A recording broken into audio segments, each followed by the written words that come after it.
What a coincidence. The Secret Service surrounding Trump's been an illusion. We believe these agents were in constant communication with each other using the latest technology we didn't even know about. Turns out the Secret Service counter sniper team in Butler never had radios that day.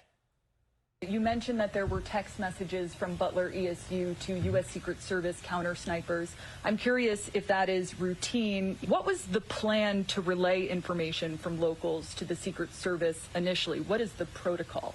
With respect to the counter snipers, they were using cellular or telephone text communications. At this point, moving forward, what I have directed now is that everybody should be using the radio net. If you see a man with a gun on the roof, do you have time to text your counter snipers?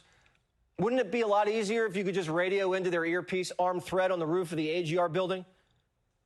Are those counter snipers up on the roof just for show? And it looks like these guys had their phones on silent, because when the locals alerted the Secret Service team leader, we still don't know who that is, that there was a suspicious person with a rangefinder creeping around the AGR building, it took the team leader 8 minutes to text the counter sniper team. 8 minutes is a long time. The counter snipers, if they even looked at their phones, saw this just 7 minutes before Trump took the stage. But did they even look at their phones? We don't know. They won't tell us. When the locals spotted crooks on the roof with a rifle, they radioed it into the Secret Service site leader. And the director claims the site leader never got it. It was so apparent to me that in this incident, in the final 30 seconds, which has been the focus of what happened before the assailant opened fire, there was clearly radio transmissions that may have happened on that local radio net that we did not have. And so we have to do a better job of co-locating, leveraging that counterpart system, and this is going to drive our operations going forward. Translation, the Secret Service set up a walkie-talkie system with the locals that they weren't in on. It's like whisper down the lane. And when the news finally gets to the Secret Service, they text their counter sniper guys. That system's destined to fail. They're telling us that the counter sniper team didn't know there was a man on the roof with a gun until shots rang out. That's what they're telling us.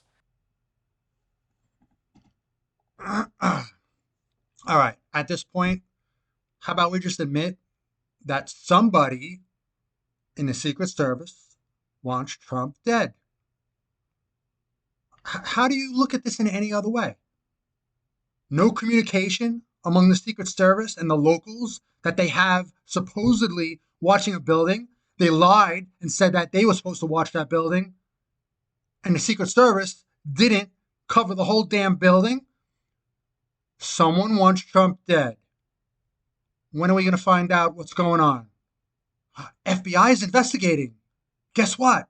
It'll only be 6 or 7 decades before they let the information out, unless Trump does something once he's in office, which means these animals, someone, somewhere, whether it's DHS or the Secret Service, whoever it is, knowing there's another shooter out there, knowing there's plenty of nutcases, they're gonna try again.